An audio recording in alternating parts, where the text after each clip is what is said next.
Good evening and welcome to League of Women Voters Presents. I'm Jim Robertson and our topic tonight is terrorism. And with me is Paul Wallace. Paul is an emeritus professor of political science at MU and an expert on terrorism and South Asia in general. That's right. Paul, there's a lot to talk about on the topic these days. Lots happening. And as there have been in the last decade or so. I'd like to start the conversation by defining what we speak of when we're speaking of terrorism. I'd like to be able to define it myself, too. Okay, well, you're the man. A couple decades ago, when I first got involved in this subject, I got a call from the then Dean of Terror Studies in the United States, Martha Crenshaw. And she wanted me to present the specialty area that I'm concerned with, which is terrorism in what is part of India in which SIKH, S-I-K-H, were engaged in the terrorist movement. So I said, okay, Martha, but how do we define terrorism? And she says, well, that'll be up to you and the other specialists for all the other areas of the world. So we got together and argued for, what, hour and a half, 2 hours. And we finally gave up, and the consensus was everybody will define it by itself. I see. And one reason for that is one person's terrorist is another person's freedom fighter. So that's one difference. Which side are you on? And another major difference is how do you deal with terrorism? Do you deal with it as a group? Do you deal with it individually? Do you deal with it as tactics? So there's a whole area. But a really major difference is a lot of political scientists and others who study terrorism say the state cannot commit terrorism. Why? Because the state has legitimacy of the use of violence. So it's those who are opposing the state who are terrorists. And the state, in terms of law and order, can't be terrorists because they're keeping control. Right. But that's not what the facts say. If you look at Argentina, if you look at Adolf Hitler, if you look at Stalin, any number of examples, state terrorism is as prevalent as movement terrorism. Mm-hmm. Well, is there a distinction to be made or not between attacks made on non-combatants, on civilians, and attacks made on an army, on a military? For instance, the Boston Marathon bombings were designed and carried out to inflict pain and damage on civilians, It's on called just people. Soft targets. Soft targets. Let's look at attacks on a base in Afghanistan, let's say on CIA operatives, or on a Texas military base. Sure. Now, should we make a distinction in that as one warfare and one terrorism? Well, I do have 7 characteristics All right. regarding terrorism, and non-combatant attacks is one of those. That terrorism involves non-combatants. I mean, there are a number of other characteristics too. That one of my defining characteristics must be political. So somebody who, like yesterday and the day before shoots up a school or something, and does not have a political message, that's terrorism as far as the people are concerned, but it's not in my bailiwick. Gotcha. Because I'm interested in political terrorism, that the symbolism is very important, not because somebody has an axe to grind or automatic weapons they want to unload. So I think that's very important. Yeah, that's a very useful distinction. So that is. So the title of my course on terrorism, the subtitle is Religious, Ethnic, and Ideological Politics. So I'm looking at the ethnic motivations, the religious motivations, and ideological, communist, fascist, whatever. Right. And I think that's important. So in almost every instance, it's a group situation. But there are exceptions. We had the Unabomber who terrorized the United States for over a decade. He killed a dozen people or so with these letter bombs. But he did terrorize as an individual. And he had a political message he was setting forth in terms of modern society. And we had the Boston Marathon, which occurred last month. Right. And the 2 individuals there, particularly the elder brother, did have a political message. Now, we don't see him necessarily as related to, say, the Chechen national movement, even though he went to that part of Russia. And they're trying to develop the links now. But it's very possible he didn't have links. He was upset, and he got his younger brother involved with him. They went to the web, they built their bombs, and they exploded the Boston Marathon. But that's still terrorism. He Right. terrorized Boston like it's never been terrorized exactly. since 1776. It's a little bit hard to define the basis of his terrorism. So there are exceptions. But we tend to throw them in with Islamic terrorism, Right. as if that's monolithic. Right. And is The Chechen one's a good example because there are two Chechen revolts against Russia. This is after Russia fell apart, Soviet Union fell apart in 1991.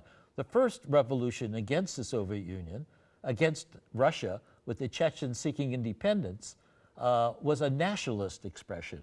That was ethnic. We're Chechens and we want to be independent just like Uzbekistan and Turkestan and the other states. And they put that down brutally, Russia did. So the second revolution, a couple years later, now involved the Islamic nature of the population. So that combined the ethnic and religious dimensions, and that made it even more potent. exactly. Well, let's help me think about the nature of terrorism in the United States since the September 11th, 2001 attacks. Right. And how that has evolved in the last 12 years, and how it differs maybe from Chechnya or India and Pakistan. Well, there's some of the same elements in it. Most people who deal with terrorism professionally focus on the tactics of terrorism, rather than the fact that this is something unique in itself. So it's the tactics rather than the other elements. So, but one way to look at terrorism, it's asymmetrical warfare from the movement perspective. So if you're a movement within the United States, you're Timothy McVeigh, and you're really angry at the U.S. government, and you blow up the Muir building in Oklahoma City, you're doing that with a homemade bomb made out of fertilizer, nitrates, et cetera, because you're not going to lead your militia. And he was related to the militia movement in the U.S., but he didn't, it wasn't an open warfare. So the asymmetrical nature is really very important there. And that's the same as whether you're in a movement overseas. Now, what often happens, though, and I think this is the dangerous part, you may have a movement of a few people or a few hundred people, even sometimes 1,000 people. But still, that's small compared to the power of the state. But then how the state reacts to that, and I think that's the message for the U.S., how the state reacts to that is really crucial. Because if the state treats this in terms of what are the reasons for this movement, how do we find out more about this movement, how do we deal with the problems that they have, as well as treat it as a criminal movement. Obviously, if they're engaged in violence, and violence is another characteristic that I include among my 7 characteristics. If it's a violent movement, simply crushing it may not be the answer to it. So how you deal with it is very effective. So at 9/11, 2001, when we had the World Trade Center and the Pentagon and the hijacking of the airplanes, we declared a war against terrorism. And it wasn't just a war in terms of those who attacked us, it's GWOT. When I first saw those initials, I said, what is GWOT? This has got to be out of some old Flash Gordon movie or something. Well, General War on Terrorism. And we decided, since we're a world power and we're being attacked from some base in Afghanistan, we have to declare it everywhere that it exists. It's a global war. So that's what distinguishes it from Pakistan, from the Tamil Tigers in Sri Lanka, from the Sendero Luminoso in Peru, and a number of other movements. They're within national boundaries by and large. Now, Hezbollah in Lebanon has gone beyond its national Syria boundaries. now, right. In Syria, it just helped the Syrian army win a major battle. It's attacked Israeli tourists in Bulgaria. It attacked Jewish community centers in Argentina. So it has an international reach, limited but international reach. But it doesn't have the global kind of power that U.S. has. So that's one distinguishing characteristics. The And the fact that everybody wants to attack us if we're seen as their enemy. right. The attacks on the World Trade Center and the Pentagon and the others were extraordinary because they took place on U.S. soil. Right. One of the few times that has happened. And our response, various responses, including the U.S. Patriot Act, which the ramifications of are still unfolding now and coming back into the debate. Do you believe that the way that the government responded to those attacks prevented additional attacks on U.S. soil? And if so, how is that different from the internal terrorism Yeah, right. of, My answer to that Southern very Asia? my answer to that very simply is yes and no. Okay. First of all, 2001 was the first time the general public in the United States became aware that we were under attack. But 1998, a couple years before, our embassies in Tanzania and in Kenya were attacked, and many people were killed there. And then year 2000, the USS Cole, which was a U.S. ship, was attacked by a little craft, but loaded with munitions, and a big hole was blown. A lot of American sailors were killed. And there was an earlier attack on the trade centers. And 1993 was the first attack at the World Trade Center. That was in the garage, and they blew up a part of that and didn't tumble the building then. So we were already receiving attacks. Now, the reason I mentioned that is when 2001 broke out, a former student of mine who was heading the news program in KBIA phoned me, and he says, "You know anything about these attacks?" And this was 8 o'clock or 9 o'clock in the morning. And I says, "Well, the signature is Al-Qaeda." He says, "What's Al-Qaeda?" You know, if somebody said to you today, "What's Al-Qaeda?" Right. You would say, "Where have you been the last 30 years or 20 years or so?" But the public was not aware of Al-Qaeda, even though we're the ones who built that base in Afghanistan. Our CIA was a major contributor. We helped Osama bin Laden develop in their fight against the Soviet Union in Afghanistan. So there was a whole background to that. So we already were involved in all of that.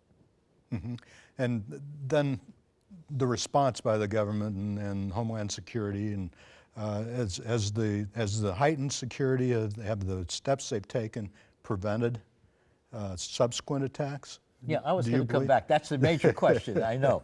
But I wanted to, first of all, make the point, what's been happening was really not new to people who've been following it. Or U.S. intelligence. Sure. We had lots of information on this. It just brought it to the top of our consciousness. Right. Now, so the response, even back during President Clinton's time, was to send a missile into the training camp in Afghanistan. But when President Bush took over, he was new. And security apparatus was there. There were warnings. But I guess it takes some time to settle into the presidency and this vast array of institutions with which you have to deal. Because the response with the general war on terrorism was to say, well, let's identify who it was, and they quickly identified Osama bin Laden and Al-Qaeda. They proceeded properly in terms of telling the government in Afghanistan, the Taliban government, that you release Al-Qaeda to us, extradite them to us, so let us come and get it, and it'll be all right. If not, we're going to attack you. So, you know, that I think was, everybody could agree was a proper response. But then there were what are called the neocons in this institutional complex within the Bush administration, the Cheneys and the Wolfowitzes and a whole series of them, who say, good, this is a way for us to get Iraq. Iraq, what's Iraq got to do with it? Iraq was a secular state headed by a tyrant, to be sure, Saddam Hussein, but there was a fatwa against him by Al-Qaeda.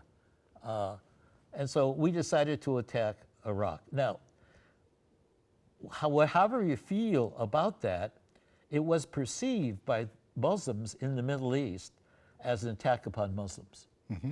And so that not only didn't help our security, that really was a major problem for our security. So the Patriot Act and other kinds of legal apparatus that we developed certainly was helpful in one sense in terms of gearing up our intelligence apparatus. And there's nothing as important as intelligence.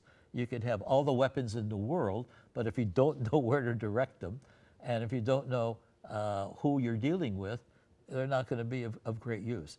So it did help with our intelligence apparatus. Now, I use the term the pendulum swinging. And 2001 and 2002, it swung very much towards security as against privacy. So, you know, we're sitting here in June 2013. We've had a big disclosure of information in terms of our telephones, in terms of our web sources, and so on. And the government is building this huge installation in Utah so we can somehow store all this, though it's going to go into the clouds. That's really for analysis. And at this point, 2013, the pendulum is starting to swing a little bit to the other side.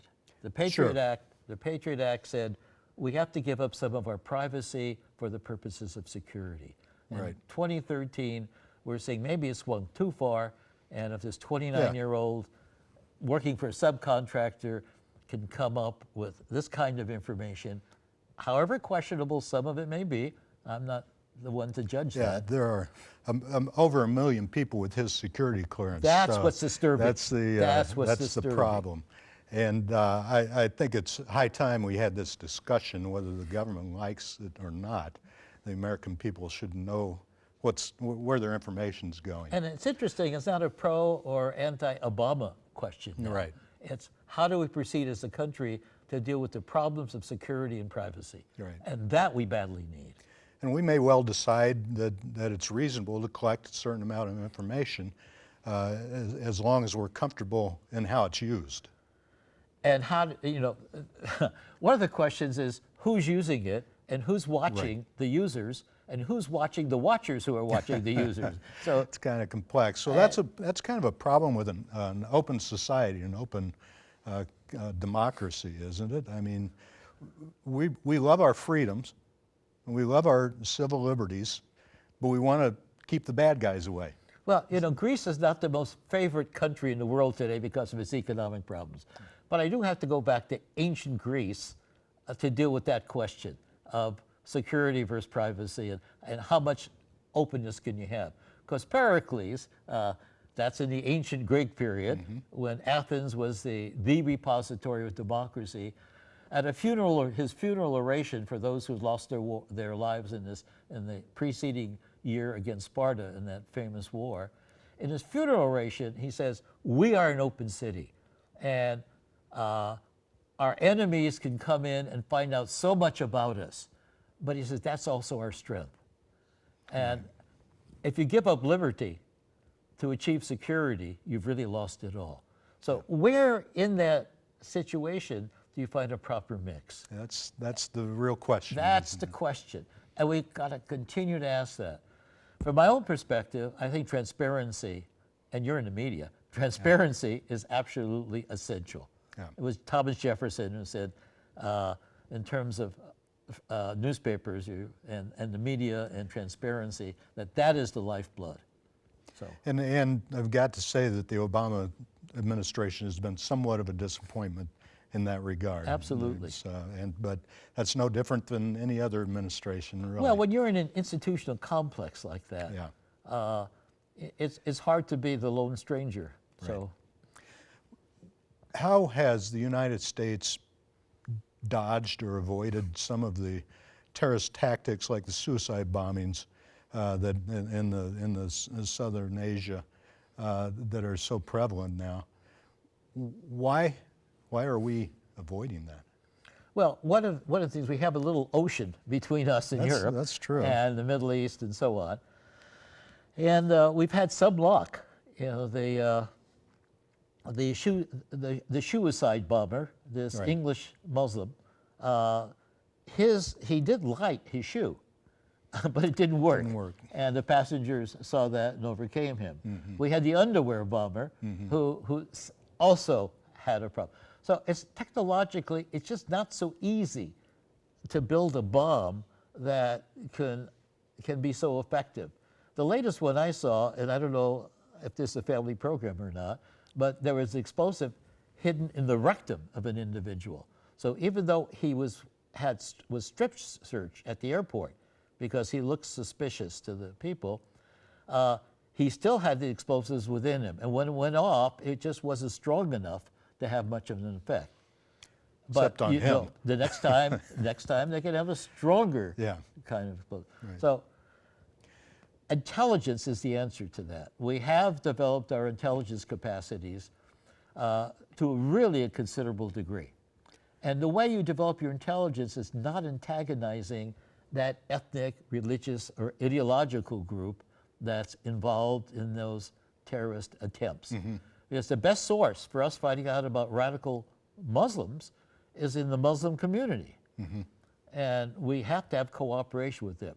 So to say that Sharia law is threatening American democracy when there's no attempts at that anywhere really antagonizes Muslims. That's a red flag that's throwing down. To have a video made in California by some person who I was going to say is demented, I'll say it, by some person who's demented. Has an agenda, at which least. Which really takes the Prophet Muhammad and characterizes him in the most blasphemous way, antagonizes Muslims. So those kinds of acts really have to be avoided. And we have to draw closer. Here in this community, for example, we have the Shakir Hamoudi situation, who a key member of our community. And he's sitting in a federal penitentiary for 3 years now, maybe less, some probationary period. Even the whole community has supported him. And Shakir has been terrific at this. He hasn't taken it out on the American government or anything. But we need the Shakir Hamoudis, and we need our Muslim friends. And those are the major sources. To make us feel safe, that's right. Let's shift and look at the future of terrorism. I know we spoke earlier about nonviolent movements off camera. Look in your crystal ball. What can we expect in 20 years and 50 years? Okay, let me take a quick perspective if I can, because I'm an advocate of nonviolent militancy.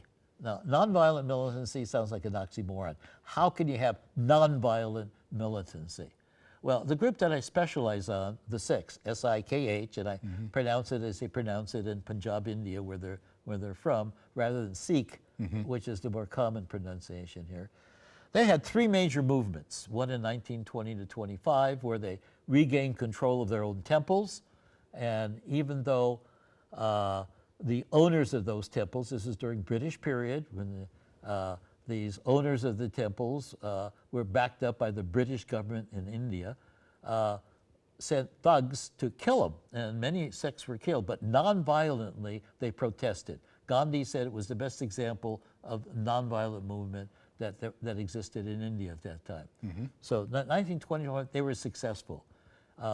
Again, after independence, they wanted a Sikh majority state. They're only 2% of India's population, but they're a little over 50% in this one part of India. So they got the boundaries redrawn after a 10-year struggle. So 1966, they got the boundaries redrawn, a Sikh majority state where they were in a majority, not anti-Hindu or anti-Christian or anti-anything else, but they had realized a long-term objective. And the third movement was 1971, and again, that was nonviolent. The third nonviolent movement was 1971 when Indira Gandhi declared an emergency that lasted for 20 months in India. The biggest opposition to her were the hundreds of thousands of Sikhs who opposed this authoritarianism nonviolently. In all three, they were successful. On the other hand, there was a movement of violence among the Sikhs that lasted for 15 years, from 1980 to 1995. Over 60,000 people were killed, and this was a massive movement. I won't go into details of that, even though I did testify to them about them in British Columbia and Vancouver during the trial of some Sikhs in Canada. That didn't accomplish anything except kill a lot of people. So the Sikhs who have this image of the Indian warrior, and when India projects its warrior status and so on, it's pictures of Sikhs with their turbans, with their beards, with their swords, and so on. So here's a group that's more successful nonviolently. Gandhi was successful nonviolently at great cost. In fact, at one point, when there was some violence, he called off a whole movement. And he was severely criticized. So look, we're getting so close to independence. And he said, no, we can't have any violence. Martin Luther King took those same characteristics, adopted them for American culture, and was successful in the American Civil Rights Movement. Now, I could go on and on. There's Gdansk in Poland and so on. No, you can't, because we're running out of time. I know, okay, but there's about 15 of these, and they're increasing. And so that's the point. They're alternatives. So what you're suggesting is the nonviolent movements will, in time, take over the terrorists. Right. We have how to do it cookbooks for this now. History proves it. Not just history, but we have actual cookbooks. So when Arab Spring took place, you had these in Tahrir Square. They were downloading this cookbook by Albert Einstein Institute in Cambridge, Massachusetts, and On nonviolent revolution. on how you do it. Yeah. And the same thing in Serbia when they overthrew Milosevic. You had Serbia Popovic who had the same thing, and his how to do it is now being downloaded all over. Well, So the social media and new technology is helping in this. yeah, that's something we haven't even talked about, and unfortunately we don't have time. But I appreciate your message that we will come out okay in this eventually. We will. Yeah, We will. But that's we have to great. work at it. Yeah, exactly. Well, thank you, Paul. It's been thank you, very, Jim. very informative and interesting, and I hope that you enjoyed this segment and took something from it. Thank I'm Jim Robertson. Paul Wallace, thanks for joining us. Good night.